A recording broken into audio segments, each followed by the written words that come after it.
So welcome everybody. We're all here today for a talk from Georgia and Stuart, who are from John Chambers Wildflowers, and it's on establishing and maintaining a wildflower area.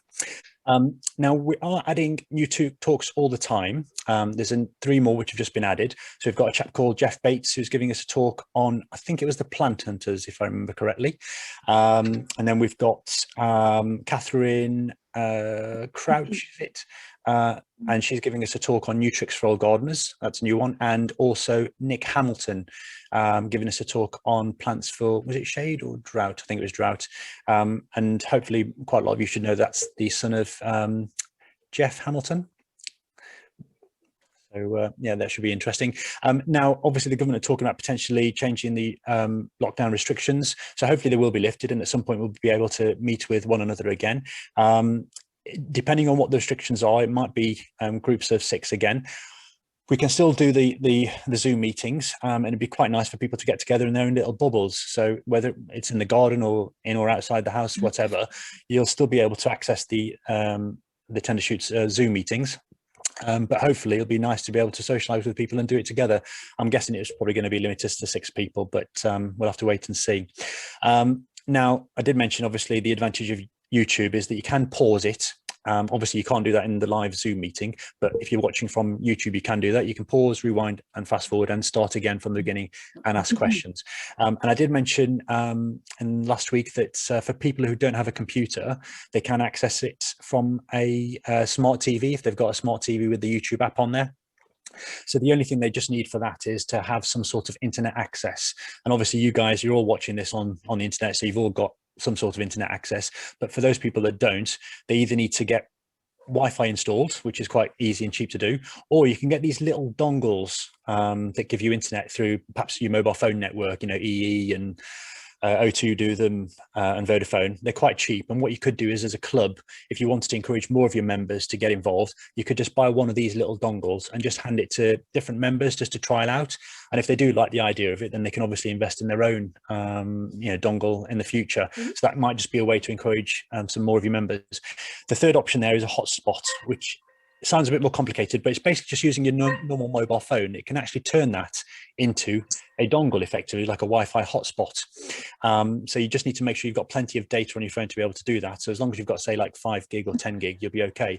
And it's quite cheap these days. I mean, I changed my contract last week and I got 160 gig for £20 a month. Oh. Just incredible. Okay, so I'm just going to introduce you to the team now. So today we've got 2 people giving us a talk, which is lovely. I think that's a first for us. We've got Stuart Ball and Georgia Gilbert. Stuart's had a keen interest in wildlife from a young age, from small insects all the way to large and exotic animals. And after John Chambers retired from the business, Stuart took over the running of John Chambers. And then we've got Georgia. Georgia had a real keen interest and love of gardening, you know, from a young age as a child, love of the gardening and outdoors, and then went on to study a degree in horticulture. And now she works as a technical advisor on wildflowers for John Chambers. So I'm going to ask you all to unmute as usual. And can I ask you all, please, to give Georgia and Stuart a warm welcome and round of applause.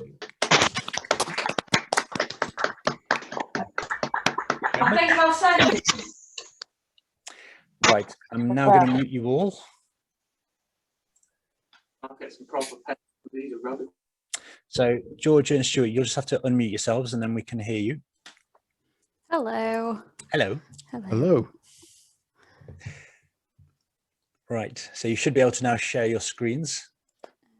Perfect. So,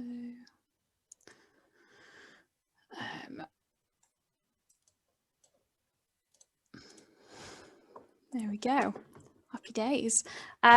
Thank you, Indy, for inviting us to talk today and for that introduction. We are very excited to be able to talk to you today and teach you sort of how to succeed with wildflowers. So firstly, I just wanted to start off with a little bit of information about John Chambers himself. So John was involved in the founding of the British native wildflower seed trade from its beginning in sort of the 1970s, along with a handful of his grass seed colleagues. He realised that unless something could be done to try and assist the native British species of flora and fauna, we would lose more and more at an ever increasing rate. So where does that link into sort of green tech? So green tech began working with John Chambers in the 1990s, and John Chambers supplied seed to green tech so that they could supply it to the landscaping industry. John then announced his retirement in 2013, and Green Tech then acquired the business. On the photo that you've got on your screen, so Richard and Rachel are the owners of Green Tech. John and his team were heavily involved in the handover in the early stages and taught us a lot of stuff we needed to know about wildflowers once we've handed over. And since then, Stuart and many others have been working hard to sort of bring John Chambers up to the modern day workings of the landscaping sector. So in Britain, we have lost 97 to 99% of our wildflower meadows since the middle of the 20th century. To put that into some sort of perspective, it's about 7.5 million acres. Wow. In less than a century. And Wales is about 5.2 million acres in size. So we've lost more species-rich grassland and meadows than the size of Wales, plus a little bit. It is a massive statistic, but there is obviously lots of things we can be doing to help preserve and protect and create new meadows to build back, basically. Meadows are a vital food source for lots of animals and insects. They provide homes for many of our pollinators. They can help prevent flooding, and they can store carbon as well. So they are really, really important.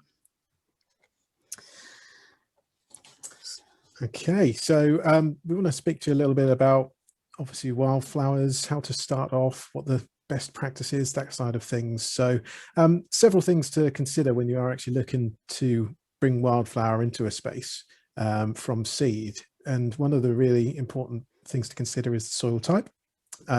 So you might have even if it's just a rough idea of whether it's a heavy clay soil that you have or something that's a bit more free draining and dry, that can lead us in the right direction with regards to which seed mix you should be using.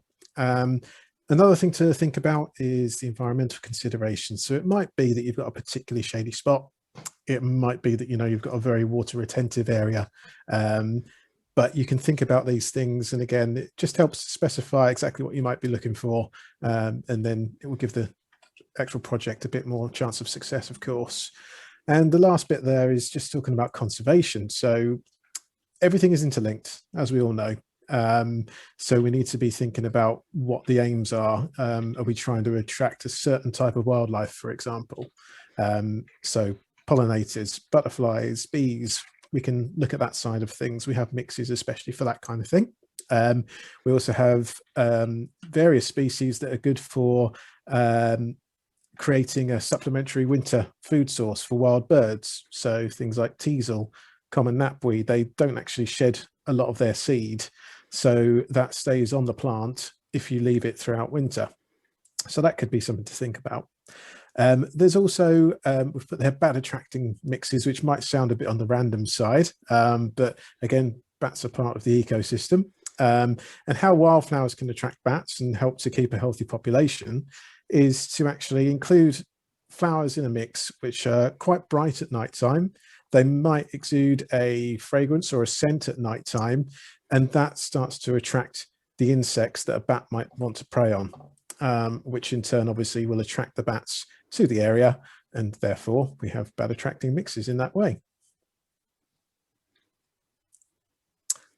So when we're looking at grass and wildflower, this is what we're talking about basically. It's a grass and wildflower mix. Generally speaking, in the industry, the most popular type is 80% grass seed by weight and 20% wildflower seed by weight. The wildflower seeds are very, very small, thousands per gram. So that's the kind of ratio that we're looking at. As long as you get things right, that's a good solution. Now, sowing rate is actually only 5 grams per square meter, which might sound very, very small to anybody who might have done a bit of lawn seeding, for example. you might be looking at 40 or 50 grams per square metre, a good handful of seed for that kind of work. But with this, you're looking at some really tiny seeds. And the other thing is that you don't want to have too much competition. Grasses are very vigorous. They love a bit of fertility. So a lot of the time, the more grass seed you put down, the better the result will be. With wildflower, it's almost the opposite. Much smaller seeds. You don't want to have very much competition. Give everything as much chance as possible to succeed. So it's actually really important to stick to those sowing rates. Another thing is expectations. So anybody that's going to be involved in sowing wildflower, and it's whether you're doing it in your own back garden or whether you're a designer that's specifying a seed mix for a client, everybody involved needs to understand that it's not going to, generally speaking, give you instant results, instant impact when you're talking about a perennial wildflower meadow. So you do have to be prepared that the first year you're not going to see a lot of flowering, and you would need to do a little bit of work just to make sure that you're giving everything the right chance of success, or the best chance of success, I should say, just to make sure that you're setting your stall out correctly in the first place, really, and give the wildflowers every chance of success. So by doing a little bit of maintenance in the first year, it's going to make all the difference. And what we always say is to make sure that you've got a really well prepared area, which Georgia will talk about in a minute. But you have a nice clean bare soil to start with, basically, and there's no competition there to start with. What you're looking at is probably slow progress to start with, and you would only actually start to carry out the maintenance once everything grows up to about 120, 150 mil. So 5 or 6 inches in height is the starting point for your maintenance in the first year. Once you get to that point, you should really be starting to cut it down to 3 or 4 inches. And you can do that right the way through the summer, through the growing period, and make sure you always collect the cuttings up as well.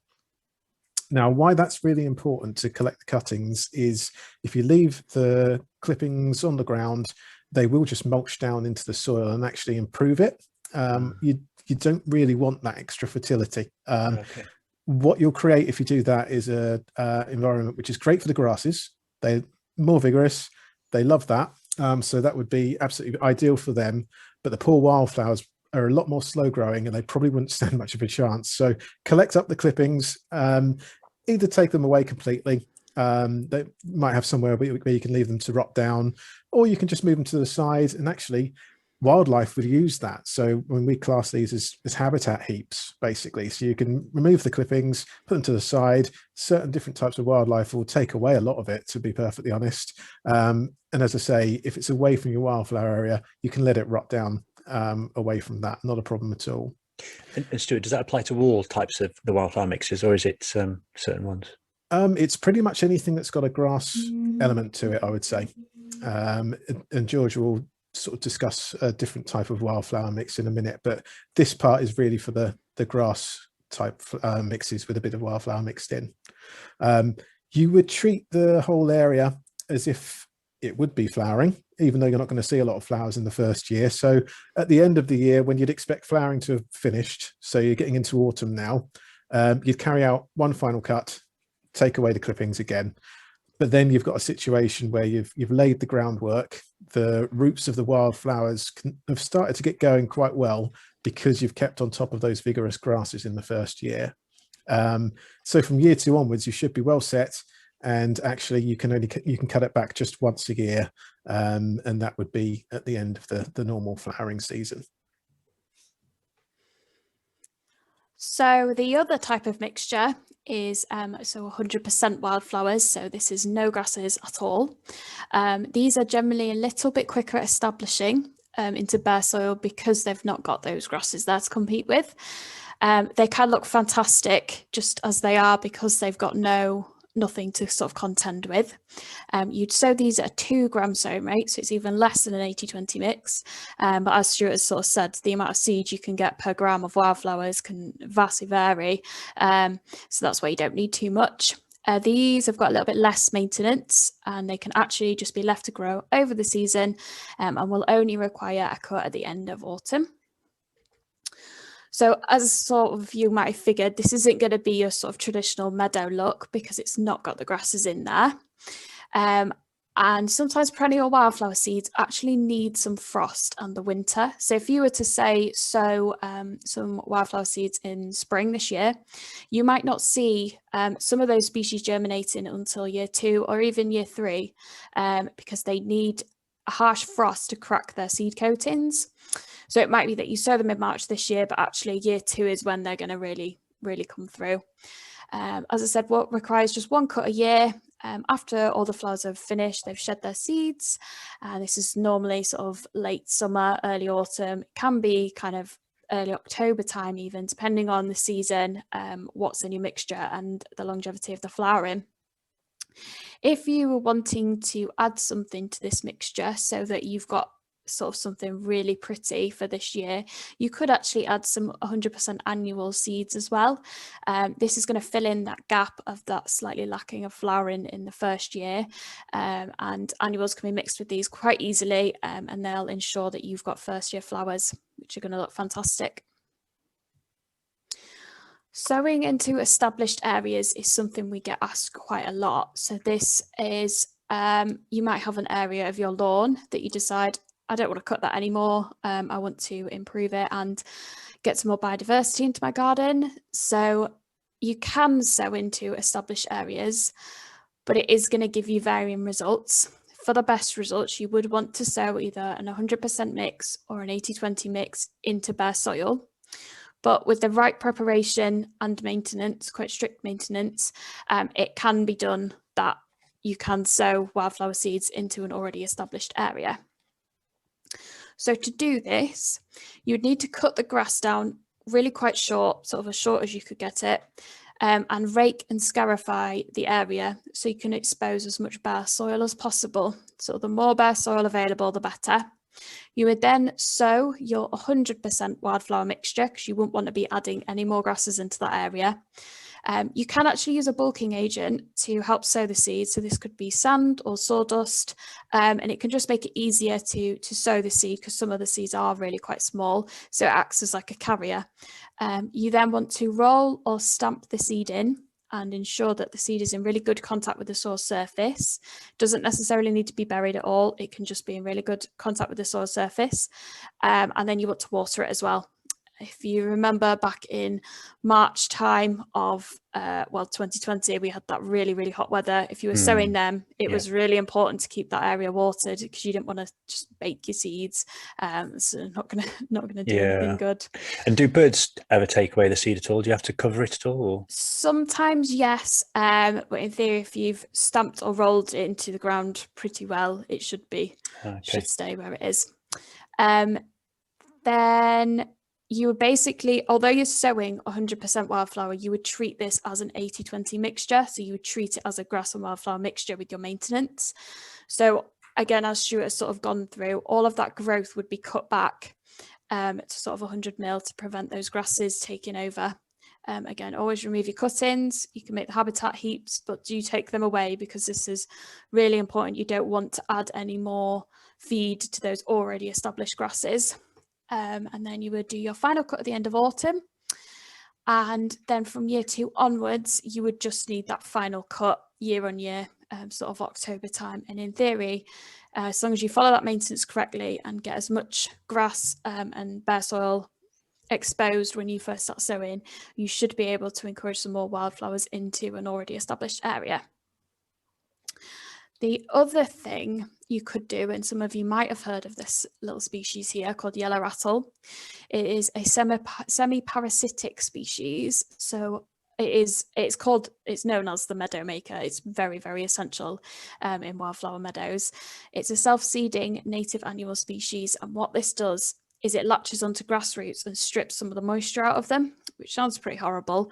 But for those vigorous grasses, it's ideal because it helps to suppress the growth of the grasses and gives your wildflowers more of a chance. Now, we do have it when sometimes people, if they've got an area, they will just sow yellow rattle in the first year. They'll let the yellow rattle grow, they'll let it germinate, grow, establish, latch onto those grass roots, and then the following year, once the grasses are a bit more under control, they'll then sow their wildflowers. They're 100% mixture.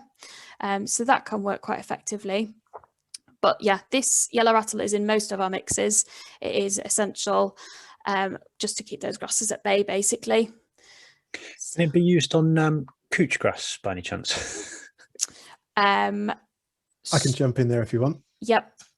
So it can be used in those areas, but I would say that it's probably not as effective on couch grass as it would be on things like ryegrass, for example. Yeah, I think it's just not quite up to that task. I would say it's excellent in what it does and a real sort of nature's wonder, really. But unfortunately, yeah, it wouldn't probably work quite so well in that kind of area. Okay, no worries. Reason it's also called yellow rattle is A, because it's yellow, and B, because when the seeds are in their pods, you can actually hear them rattling if you get down quite close to them, which is always nice. What have we got next? Annual mixes.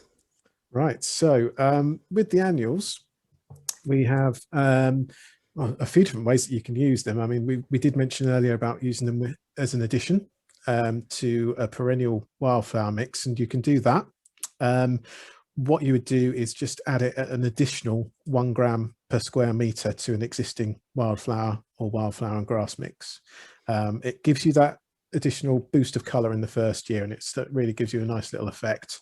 By adding it to a mix which is mainly perennial, what I would say is that it can delay the establishment of the perennials, especially when it's with a grass mix. So you'll find that because you obviously want the annuals to flower, you won't be cutting it back so regularly in the first year, which does mean that the grasses do get the chance to get away a little bit more. So in the first year, in that scenario, you would see your grasses growing, you'd see your annuals flowering. Maybe 1 or 2 of the perennials might come through in the first year if you're lucky.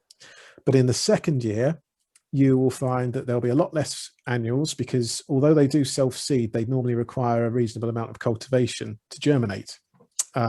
So you wouldn't see many annuals in the year 2. You'd see a few more perennials, and then year 3 would be when the perennials really start to get going in that kind of scenario.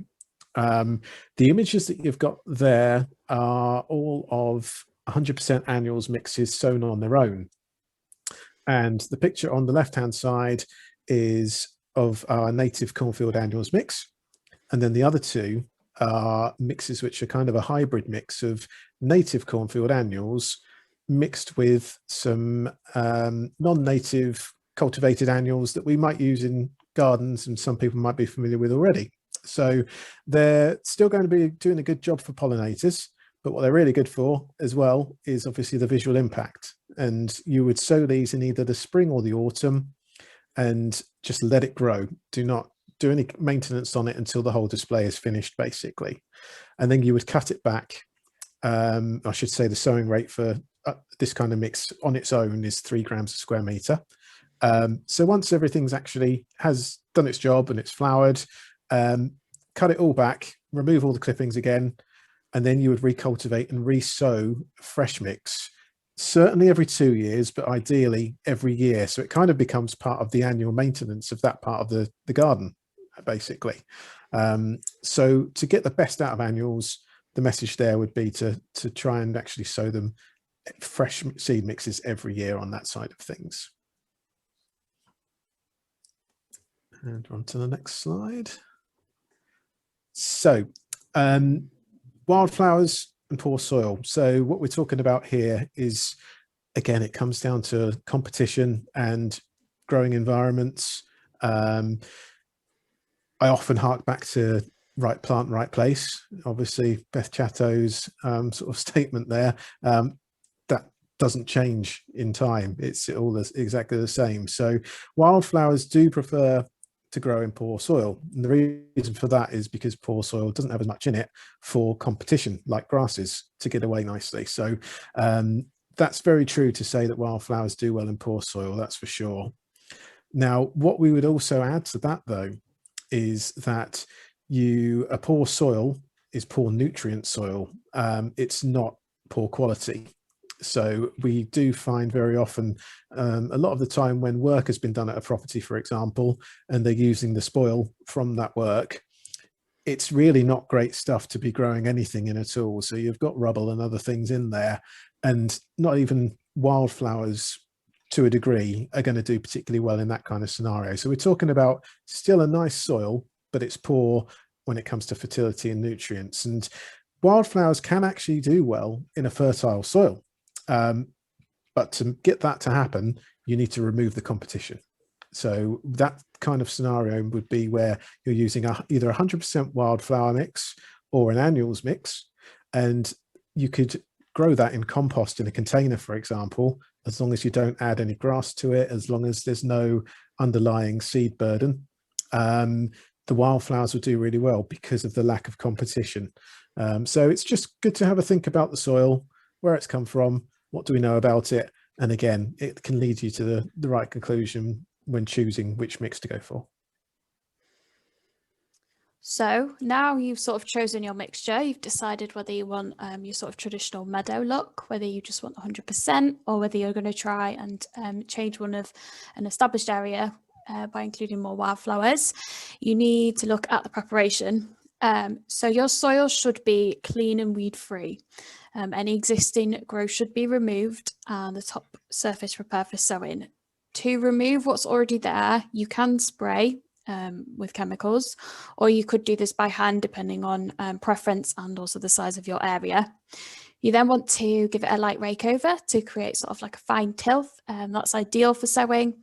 And then you would sow your mixture at the recommended rates. Again, you can use a carrier, so sand, sawdust, and then ensure that you are rolling or stamping that seed in to make sure it's got really good contact with the soil surface. Don't let it dry out. Sort of said it already, but keep it watered. If it looks like it's going to rain the next day after you've sown it, brilliant. Let nature do its thing. The rain will water the seed in, but it needs to be watered. You don't want your seeds sort of sat in the sun for long periods of time. Sometimes progress can be a little bit slow. The photo on the left here is sort of seed when it's just been sown. And then these photos are sort of 1 year progress, basically. Especially over the winter time, progress can be a little bit slow. So don't panic if you've not seen much happening by sort of February time. It might be that those seeds need another winter to germinate. It might be that it's just not got warm enough yet for things to fully establish. Wildflowers aren't that picky, but there is certain environments that they need to germinate those seeds in. So they will come. Patience is key to this sort of thing. So just be patient and wait for them, really. Do you have a problem with weeding at that point? Because I guess it can be tricky to, if you're not an expert gardener, knowing the difference between which is the wildflowers and which is the weeds. Yes, I suppose it's all perspective, isn't Yeah. it? But if you can see obvious things that you don't want there, so stuff like thistles, then yeah, pull those out by all means. But it might be a case of sort of just waiting for them to grow a little bit more so they become a bit more identifiable, and then pulling them out if necessary. Okay, so the other thing that I would add just to that point actually is that you have got a reasonable window to get things right when you're looking at taking plants out, so weeding as such, in that, as we all know, some of these plants and weeds which we don't want can produce a hell of a lot of seed and actually make life a lot harder for several years. So we've got quite a while before they actually get to the point of seeding to identify them and separate them from the wildflowers that you do want. So certainly no need to panic and pull out things that you're not sure if you're pulling out a nice wildflower or it might develop to be something that you don't want. Take your time. You've got until when it would normally seed to actually remove these plants. So not too much of a burden there. It should be fine.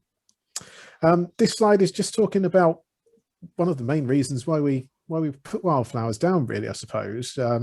And it's about the environment. It's about the ecosystems and the habitats that we're creating or adding to, enriching, hopefully. And it's all about the fact that we need pollinators.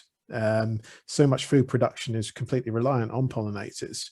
So it's just a little explanation about how we go about species selection, really. So each of our mixes has got lots of different flowers in there. And the reason for that is not just because it looks nice, but different animals will feed and live in different ways.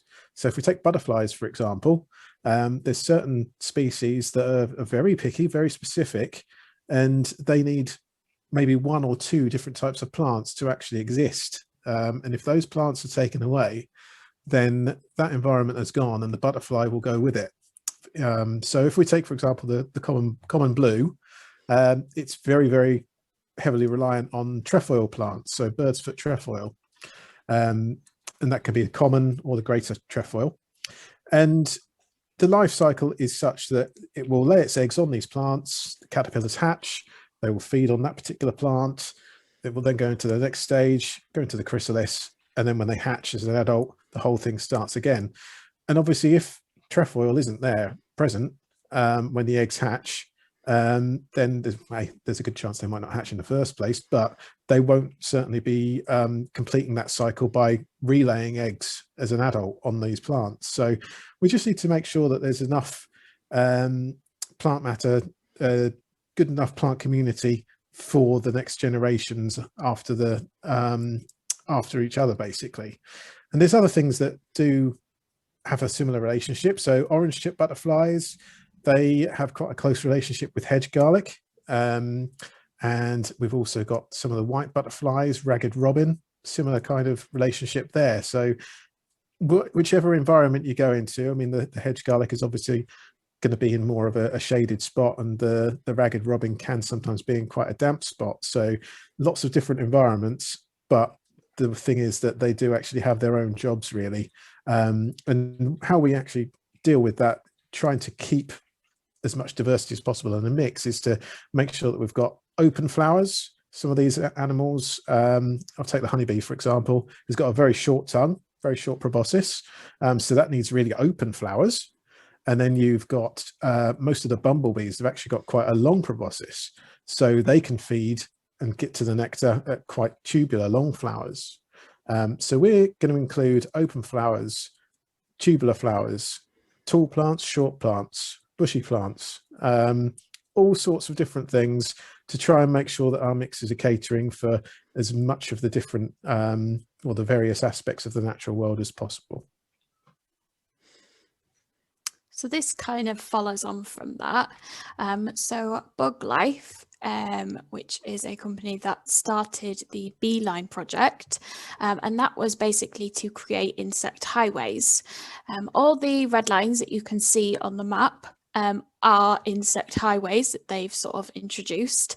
And as Stuart was saying, we all understand, you know, the importance of having enough plant material of different varieties and species, so that wildlife has got that opportunity to sort of land onto those areas.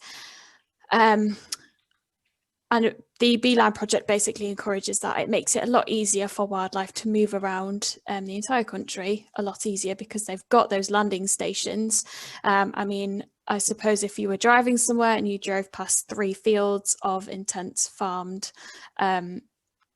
areas, it's fine for us if we were in a car or even walking, but a small bee, that's a massive distance to travel to your next sort of landing station. So this project really encourages some more sort of areas where the wildlife can land. We all understand the importance of our bees and how the numbers of our bees have dramatically declined over the years. We have mixes that are designed to be more attractive to bees, as Stuart's sort of gone over, and many of those are rich in nectar, so they're ideal landing stations for them to be able to have a little bit of a rest and grab some nectar as well. So Plant Life is another fantastic charity. They are our charity partner, and their focus is on conservation and restoration and campaigning as well. And they have their Road Verge campaign, which is sort of this little image in the bottom left-hand corner. And they are campaigning to stop the cutting down of road verges. And what this does is it lets those natural plants that are already there, or those wildflowers that come through instead of being cut down. So it encourages, it helps to create more insect highways, mainly like a lot like the Beeline project basically, but it means that our wildlife has a lot more space to move around and to get pollen from, all those brilliant things. They do work all over the UK. They work to restore meadows, create new ones. They have a target of creating 120,000 hectares of species-rich grassland within the UK. And they do have a small shop as well, which sells sort of nature-based gifts. And they do offer a membership too. So if you signed up to become a Plant Life member, you are supporting all the fantastic work that they do. So if you would like a go at sort of introducing wildflowers into your garden, making your own little landing station for wildlife, Plant Life receive a 10% donation for every order placed, so it ensures that they can continue carrying out their vital work. They have numerous mixes from sort of their cornfield jewels, which is an annuals mix, to sort of shady characters, so a mix for shaded areas, to Lichen It Limey for limey soils, and we work with them, so we process their orders and they're sort of dispatched from us within 3 to 4 days. But for any larger inquiries, then myself and Stuart can be contacted on that email address, and we can help you out with your sort of next wildlife project. I think we should be all right to go on to questions. Now, Indy, I know you sent some over before, sort of about clay mixes. So we've got a couple of clay mixes available, and those are the species that will probably be in them. Recipes do change just because of availability, basically. Sometimes you get lots and lots of seeds from a harvest, and sometimes, like this year, we've seen not as much seed being harvested as some species. We've also got a flowering lawn mix available as well, so getting that as 100% might be a great one to use if you were introducing wildflowers into your garden. You wanted to change some of your sort of lawn area into more of a wildlife area. Stu, I think you were going to answer sort of about local harvesting seed. Yeah, so the ideal scenario would be that you have a lovely donor site around the corner from where you live, and the owner's got plenty of seed and is happy to share it around everyone in the local vicinity, which unfortunately isn't the case in most areas. Hence the need for a native wildflower industry, really. So what we do is specialise, other than the impact mixes, we specialise in UK native provenance. So it's all seed which is grown in the UK. In order to get some really good balanced mixes with really good species diversity, you just wouldn't be able to do that on a really regional basis, because seeds aren't collected commercially, or commercially enough, I should say, to create those mixes. So we would say that a UK native provenance seed, as long as it's from these shores, is a really good solution anywhere around the UK, to be perfectly honest.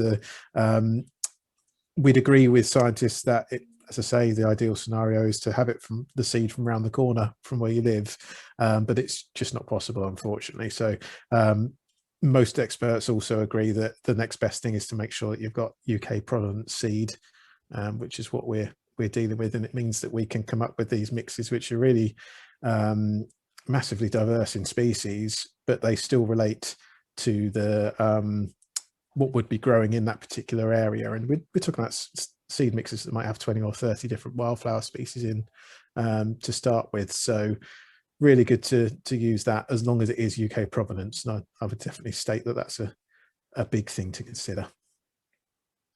Right, okay, that's brilliant, thanks. So those mixes that you've got on there, if people were looking or interested in getting hold of those, are they advertised as a clay mix, or is it advertised as heritage mix, for example? So the heritage part of it relates to the range that it's in, right? And the pro is another range, and basically the heritage ones are kind of the premium ones, so they might have slightly less common species in, for example, whereas the pro would have still suitable for clay soils, but it might have more of the common species. So two different clay mixes, two different price points, I suppose, is what it comes down to, because you're getting different products in those ranges. Right. Okay. So if anybody wants to go to your website, they'd have to look at those particular, navigate through Yep. to the different ranges. Or you can just use the search box. It's a nice, easy way to do it. And just type in clay. So that's a good way to use it. And the same on Plant Life's online web shop. You can just type in clay and it will come up with the suitable mix for it.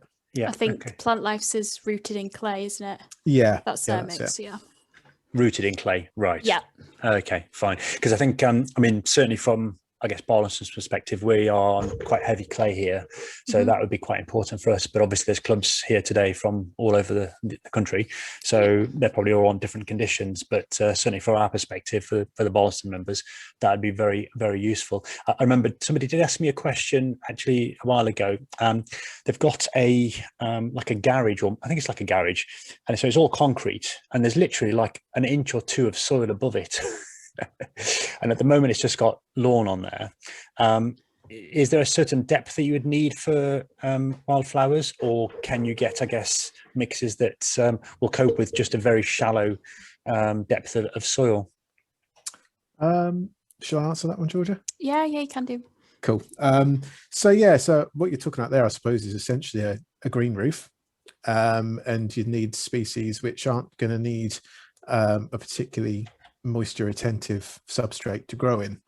So we have a couple of options there. We'd talk about a particular green roof mix would work quite well. If there's a couple of inches of substrate there, we'd never guarantee that everything in a mix would grow, but a good proportion of the species would do. The other option in that scenario is we would possibly look even at a coastal type mix, which obviously around the coast is, generally speaking, a very poor sandy soil, and things tend to grow at various depths in that kind of scenario. So either a green roof mix or a coastal mix might work in that kind of situation there. Right. Okay. Brilliant. I've got quite a few questions that are coming in actually. First one that came up a little while ago was, does the rattle need deep soil? Yellow rattle, does it need deep soil? Not particularly.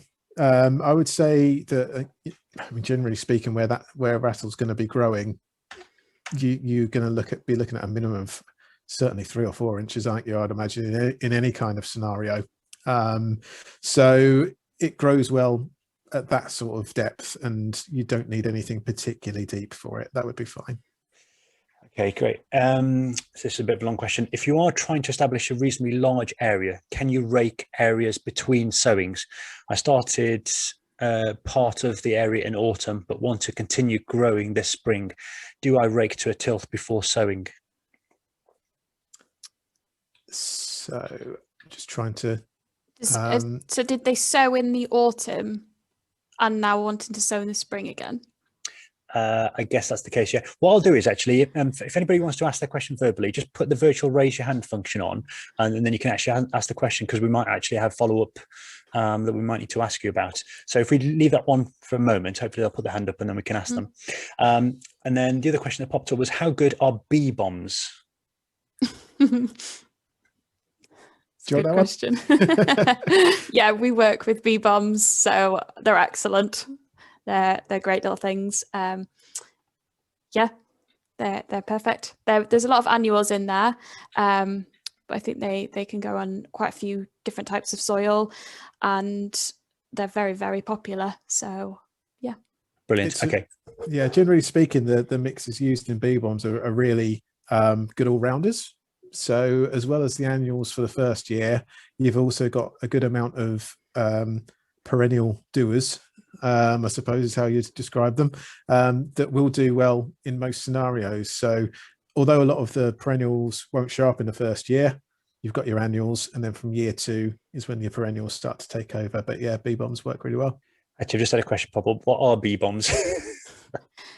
they're like sort of small clay balls that are mixed together with some soil, some clay and seed, and in theory you can just sort of throw them, and they are like a seed bomb, bee bomb kind of little seed bomb basically, and then once they get watered in, they probably work better in bare soil than sort of throwing it onto sort of the grass.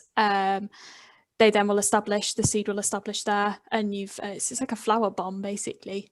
So in theory, you throw it and all the seed germinates and you've got flowers. Oh, right, brilliant. Okay.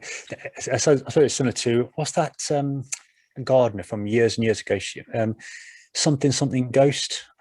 She used to, I think, if I remember correctly, she used to fire a gun with seeds inside the gun at, rock faces and things like that. And actually, that's how she sowed seeds. Somebody can correct me or tell me in the chat box, I'm sure. It's similar kind of thing, but just no guns, just your arm. gone beyond a rifle and gone onto a bomb. Tracy's come back actually, and she said, yes, it's exactly as you said, Georgia, on that question. So I wouldn't recommend raking where you've already sown, just because you wouldn't want to move any of those little seedlings that might have already germinated. But there is no harm in carrying on with an area that you haven't already sort of finished, and rake that and get that going as well. Again, it's just that thing of, if you've sown perennials, you might see some different ones germinating because they've had that winter frost than, say, the other ones in the springtime. But yeah, it all should come together eventually. So that's absolutely fine. Brilliant. Is it best to grow yellow rattle from seed, or can you even get plug plants? Is that possible? Yep. Yeah. You can get plug plants. We can help you with that. Plug plants are great because you don't have to worry about the seed establishing. It's already established. So you just plant them in the ground basically. So they are great if you've not got as much time, or you're a bit nervous about sort of sowing seed and them establishing well. So they can work really well in that sense. Brilliant, great. Someone's just said it's Miss Wilmot's Ghost. That's what it was called. So I was close. Right, here's another long question. Is it possible to have a small wildflower area in a small garden without it taking over everything else? Yeah, absolutely. There's no reason why you can't prune or hand pull things to keep it within the area that you want to have it. So we're talking about a lot of species that will self-seed if you allow them to, but you can always get to the seed heads before they actually drop seed. So that would obviously keep things within the confines of the area that you wanted to use, really. Okay, brilliant. And what about growing perennials from seed and transplanting as plug plants into an established but poor patchy lawn? Yeah, that would be fine. So most of the perennial wildflowers can be grown as plug plants. Just be aware of the situation where they do, generally speaking, a lot of them need to go through winter. So don't be put off if they don't germinate the first year. It looks like there's nothing in your seed trays, in your plug cells. They'll be there, but some of them might have to actually go through another year before they'll germinate. But that would be a good way to introduce some kind of established plants to an already grassed area, as we've spoken about, and Georgia spoke about it. That's the scenario where it's really difficult to get seed going within a grassed area already. So if you can get some plugs going, or buy plug plant packs, that sort of thing, we do that kind of thing now as well, and you can just plug those straight into the grasses. I would just add to that and just sort of say, if you are planting a plug, try and remove a little bit of the grass surrounding it, so it's going to give it the best chance of getting lots of light and air into it, so it can properly root itself. Okay, yeah, I guess because it's also going to be competing for water as well with the grass around it, isn't it? So you probably need to give it the best opportunity. Are the bee bombs only for clay soils? Nope. I think they're designed to suit a lot of different types of soils, so you could probably use them everywhere. Right. It's okay. the bombs themselves might be made of a kind of a clay, but they'll break down into almost nothing, so that they won't change the structure or the type of soil that they're used in. Okay, great. What's the maximum height for annuals interplanted with perennial wild seed? So are we looking for do we think the maximum height of the annuals themselves? What's the maximum height for annuals? Yeah, I'm guessing so, yeah. I mean, to be honest with you, the ones that we generally use, certainly the native ones, aren't massively tall. So you've got things like corn marigolds, maybe corn cockle. I mean, depending on the soil type, they might get up to a couple of feet in height, that kind of thing. That would generally be the the tallest in that kind of mix. Okay, great. Gillian, if you want to unmute yourself, you've got a question, haven't you, you want to ask? Am I unmuted? You are, yes, I can hear you. I'm the one that asked about the rattle in the shallow soil. We live on a hill, and the concrete drive I put those open concrete blocks, with the holes in. Yeah. Oh, yeah. And I planted into them about 25 years ago. And over the years, the grasses have grown. Some things have grown, but there is a build-up of soil, which is basically the grass is rotted down and some compost put on top. I cut the hay every year for the things. So can I put rattle into that? Will it be enough depth for it? I mean, if it gets on one of the holes, there'll be about 2 or 3 inches of soil underneath. The couple of inches on top. Quite a few things have self-set over the years, so I do have some wildflowers in there. It sounds like it's an environment where this kind of thing would do reasonably well. I get lots of grasshoppers and some moths. Excellent. Oh, well, lovely. it's doing the right thing, isn't it? That's for sure, by the sound of it. You'll find that it might be a little bit hit and miss with regards to where the seeds land. And as you say, the parts that have got that extra depth underneath within the concrete blocks might work a little bit better, possibly. But there's no reason why you can't try a bit of seed, and that should work in some areas. And if it does get going, then the seeds that the plants produce will be more than enough to keep that going year on year then. So will they feed off the grass and reduce? I mean, the grass is beautiful in the autumn, because when you drive in, you look up the hill and you look through all the colours of the grass, the browns, and it is beautiful, but it's becoming more grass than anything. So I just thought maybe the yellow rattle would start building up some other bits and bobs. Yeah, and that's the ideal scenario for yellow rattle, really. I mean, it would be detrimental to the yellow rattle plants if they were too successful and got rid of a lot of the grass or too much of the grass, because then it wouldn't have enough to feed on itself. So you should be able to create some more bare patches using yellow rattle there. Okay, I'll give it a go then. And the other thing is, on my allotment, I use 20% of it is down to wildflowers, which are resetting every year. Will I end up with all the same mix, or will they all multi-set? I mean, I take the thistles out and I grow the beds in strips, like medieval strips. The whole allotment is down to that. So every 5th strip is wildflowers. Oh, lovely. And one side of the allotment is huge. One side is half of it's down to nettles, mainly because and it's happy doing that under the trees. So they get quite a mixture.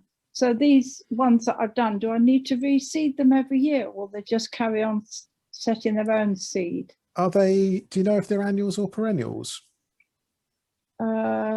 A bit of a mix, I think. Okay, well, the perennials, some of them have been coming up for 3 years now, but I think they're self-set and coming back. Okay, I mean, what you've got there then is probably a situation where with the mix that you've used, it will find a natural balance. And it sounds like the ones that are coming back year on year will continue to do that, hopefully with the perennials, which are established and they're going to come back year on year anyway. You could always try to introduce or reintroduce others, but it might be that you have got a certain amount of the species that have grown there that will continue to grow there, and hopefully there's enough diversity there. But you could certainly introduce something different as well amongst them. That'd be worth a go. Okay, thank you. Thank you. Thanks, Gillian. I just had a bit more information on that Miss Wilmot's ghost. It was she was seed bombing with a biennial eryngium, apparently. So that was her favourite one. Can you stratify wild seed to handle those which need a frost? So I'm guessing that is manually stratifying them by putting them in the fridge or whatever. Can you do that with wild seed? You can. It's again, it can be sometimes a little bit hit and miss, but to put it in a bag with some fine sand or something like that and put it in the fridge for a few weeks at a time or a couple of weeks at a time can be a way to try and provoke that to actually happen. And then when you do actually sow the seed, yeah, you could get good germination sooner than if you allow it just to happen naturally. And so does that need dampness, or does it need to be dry when it's installed in the bag in the fridge? Normally just a little bit of dampness. So it's not a lot. It doesn't want to be soaking for the risk of rotting some of the seed. Because I guess it's trying to replicate what would happen over the winter. So it'd have some level of moisture, but it'd have that level of frost as well to be able to kickstart it at the same time. Exactly. Yeah. So, I mean, sometimes people will do that process maybe 3 or 4 times. So they'll put it in the fridge for a couple of weeks, comes out for a few days, and then put it back in for a couple of weeks again. It's not something that people do a lot of, but it's certainly a way to replicate nature and try to speed up the process. Right. Okay. So that's sometimes what they call double dormancy, isn't it? So where it needs a couple of periods of frost. So that's where I guess Georgia was saying earlier, sometimes it might take 3 years for the seeds to germinate out there because it's had 2 winters to activate it. Yeah. Will it annoy local farmers to plant yellow rattle? Depends where you plant it. In their fields, then yes. I think we might be taking these seed bombs a bit too far. Yeah, the seeds should also, we should say, one of Plant Life's big sort of statements is to always make sure you've got landowners' permission. Yeah. If you're the landowner, it's fine. Yeah. But yeah, I mean, I don't see why it would be a problem as long as it's confined to your land. The seeds of yellow rattle aren't going to go flying off in the air, so that should be fine. Right. Okay. Could it also be from where once it's flowered and it's self-seeding? Could that seed then travel from your garden into the neighbouring, farmer's field? It's not massively fine seed. They're quite flat, round seeds. Yellow rattle. So unlike things, I mean, like knapweed, for example, it comes off with a tuft of sort of almost fluff, so it can get caught in the wind. Slip of the tongue there. So yeah, yellow rattle shouldn't actually get caught in the wind, to be honest, and it should drop around about the plant itself. Right. Okay. Someone mentioned earlier, are you thinking of Oxford ragwort? I'm not sure what that related to. Oxford ragwort. Possibly annoying the farmers, maybe. Oh, okay, possibly. Ragwort. Yeah. Could be, which obviously can be dangerous to horses and other animals. Yeah. How much sunshine is needed, i.e. how much shade can be tolerated?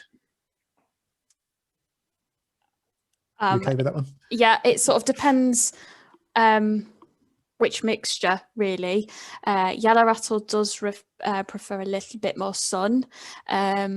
Some of the sort of cornfield annuals will prefer a little bit more sun, but they will do okay in the shade. But if you do have a really particularly shaded area, then you are probably better going for a woodland or a hedgerow mixture, just because those are more suited to those conditions, and then they'll germinate a little bit easier. Okay, great. I think this might be the last question. So if anybody has got any other final questions, either raise your virtual hand function or write it in the chat box. But otherwise, this may well be the last one. So this is from Jill, but she's caveated it by saying it's a question from her husband. So she doesn't want the responsibility for it. Do you by any chance know the seed mix that Coventry City Council use on the A45 verges? Not specifically, but we can probably have a guess at the kind of mix, is what I would say.